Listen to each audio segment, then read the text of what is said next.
Thank you. Look at this evening. There's been a lot of talk of community. Julian, can we give this guy a round of applause? Not just because you're a good guy, but you got stamina. Yeah, I give you that. All right. We've heard the word community. I'd like to go back almost 100 years plus and say that there was a man who actually gave us the strategy to do what we want to do. His name was Charles Darwin, and what he said was, it is not the strongest, it is not the most intelligent, it's the most adaptable that will survive. If the people sitting here in this room and nobody else were available, I believe we could give the tiger another 20 years of life just because we put our energies behind that. But the key word is adaptability. Are we ready to adapt? और are we लकीर के फकीर? जो हुआ था वही करेंगे. अगर हमने वही करना है, तो trust me, the two things that require us to change will not happen. The first thing that requires to be changed is the attitude that we have as people who promote tourism. We have to change our attitudes. We have to change our attitudes and adapt to the circumstances that exist for a simple reason. I was there in 75, 76, 77, 78 when Project Tiger was at its ascendancy. It was called the most successful conservation project in the world in 1980. Much to the dismay of many doomsday merchants who said, "Ye to kuch hone wala nahi, Indians can't do anything." The truth of the matter is it was a partnership from people overseas and people here, and at that point in time we had people like Mr. Kailash Sankla, we had Anne Wright, I'm not going to name them all. But they took a simple strategy. They didn't go for the places that had the most tigers, they went for the most diverse habitats. And they said that if we look at the tiger as a metaphor for all of nature, and we protect a dry deciduous habitat, a mangrove swamp, a rainforest here, a broadleaf forest in Madhya Pradesh, then the chances are that in the name of the tiger we'll save the gene pool. The biggest enemy, this is direct words from Mr. Kailash Sankla, the biggest enemy at that point in the 70s, he said, were my own colleagues. Why? Because the British had left for us a very clear legacy. They said that the only good tree is a dead tree because it can be turned into a table or a door or a floor. And he said, no, this has a much greater value than just that. He said, the forest gives us water. I recall sitting with Kailash Sankla when he said that it's not just that the forest gives us water, but you cannot go to any village in Maharashtra where you have a community living that comes from the forest where there isn't a tiger temple. And he told me a little story himself. He said that one of the Warli villagers killed a tiger, and the tiger crawled up the top of a hill, and its blood flowed down the hill, and it fed the Nachni fields, and the Nachni crop flourished that year. Even though we killed the tiger, he gave his life for us. Even today, that worship continues, but we've snapped the relationship. I'm saying to you right now, if you take Kailash Sankla at one level and you take Darwin at another level, here is what is being asked of the professionals in here, both the forest officers and the forest community as well as the tourism community. Both have to adapt. It is not the job of the forest department to run a lodge. That is not the reason we started Project Tiger in 1973. We started Project Tiger in 1973 so you could protect the tiger from poachers, so that you could protect the tiger from fires, so that you could make sure that the habitat for the tiger was available to the tiger. By asking you to become a social activist or become a tour operator, we are trivializing your real service to the nation. वो कहते हैं इस धरती से तिलक करो, ये धरती है बलिदान की. तो मैं कहता हूँ कि army, navy, air force, coast guard तो हमारे शरद को बचा रहे हैं. These forces are protecting our boundaries. Who's protecting the earth? It's you. It's the forest officers. You have to be recognized as the builders of India.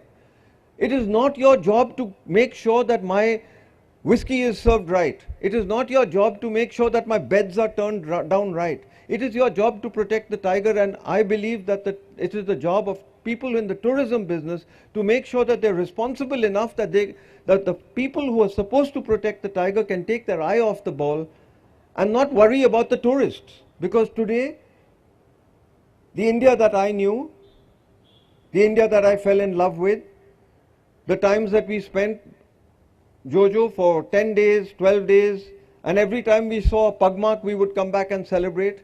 If we saw a piece of tiger shit, we would be ecstatic. There are tigers here, you know. And there was this ditty, I have to tell you this, I'll go slightly over the 5 minutes you've given me. Tiger, tiger, burning bright in the forests of the night, I searched through grass, I searched through matti, all I found was tiger tatti. You know, क्या बात थी यार, आज हमने टट्टी देखी यार, ये भी कोई बात है. Now I'm saying to you, there are situations like this, Raghu, there was no damn tiger tatti in Panna. There was none of it damn well in Sariska. What happened? What changed? And how can we help?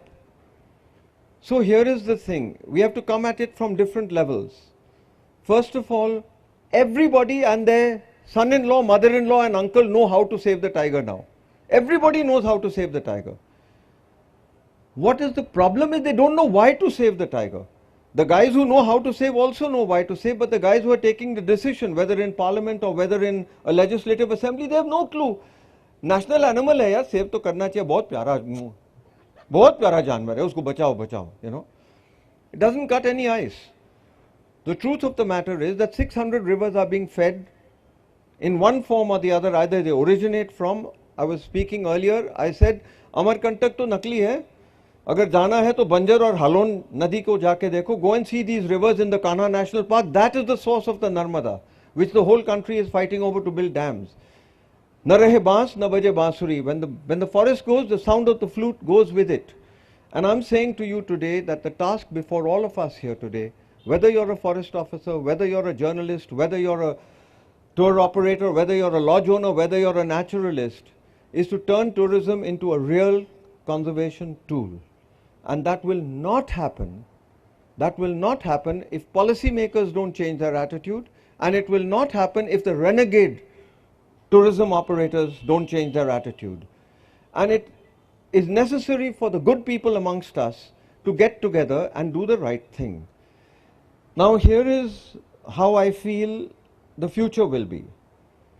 Quite honestly, when we used to celebrate seeing tiger shit, we never realized then that the 2 weeks spent, we were listening to kingfishers, we were looking at langurs pulling each other's tails, we were walking down in the forest, we were hearing partridge in the morning, we were sitting by fires in the evening, and we fell in love.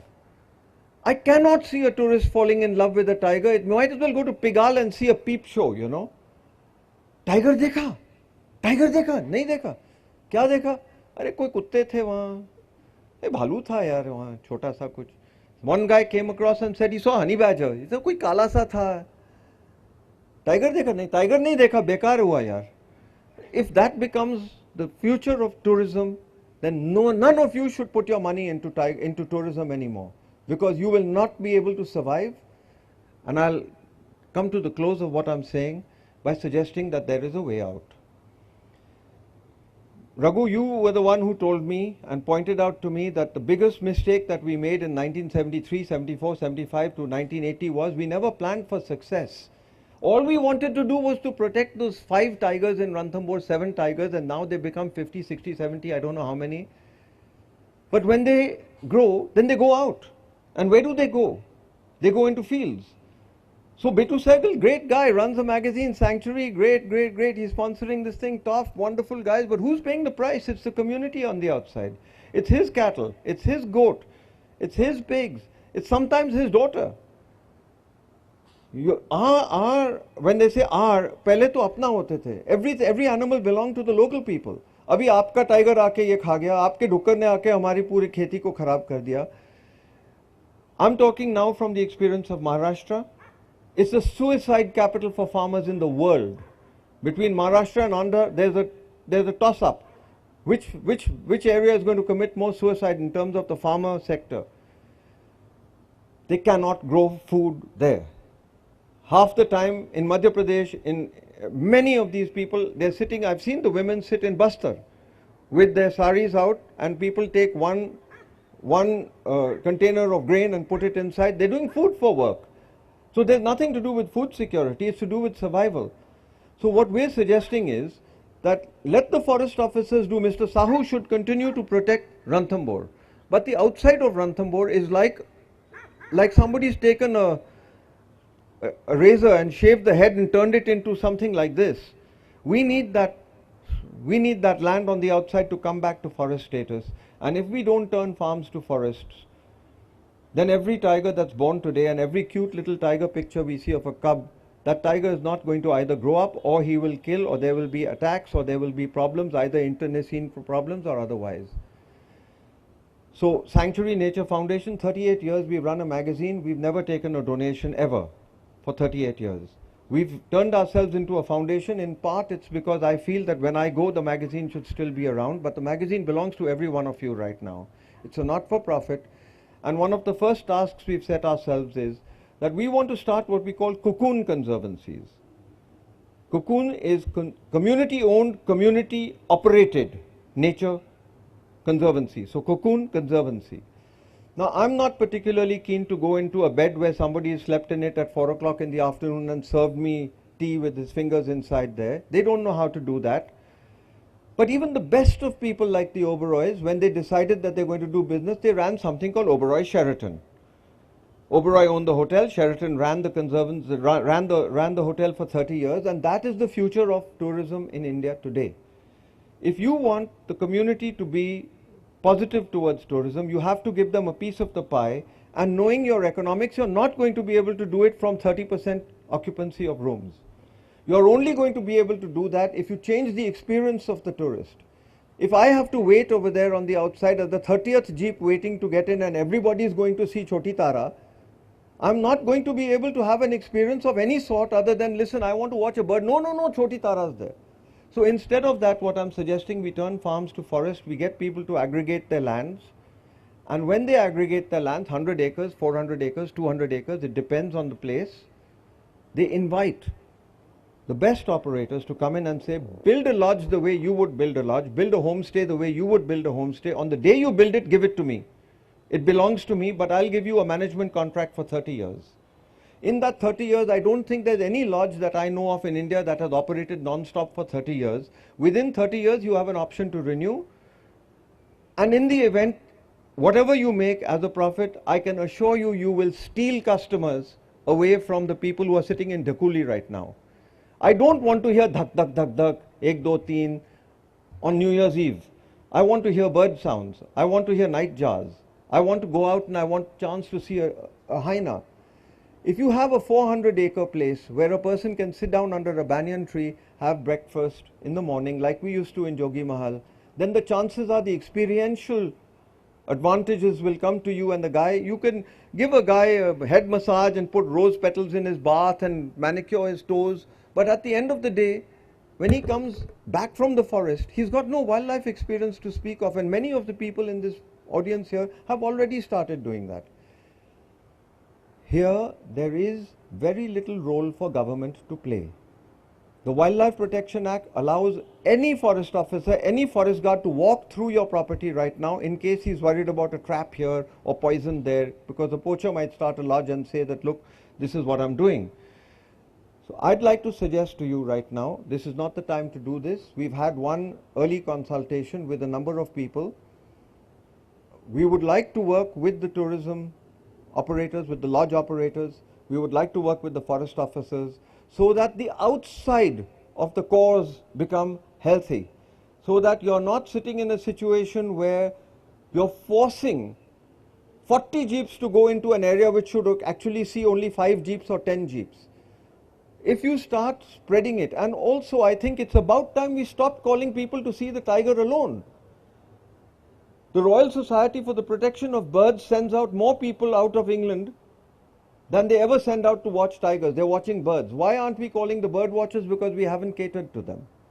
So I believe that we have to change. I believe that we can change. I believe that we will change. And in the process of doing this, let's not wait for somebody to pat us on the back and say, you guys are good guys. You know, you're actually, that guy's a bad guy. Let's just make sure that we tackle the real problem. The tiger does not need our love. He needs our protection and he needs space. The local communities don't need our goodwill. They need incomes.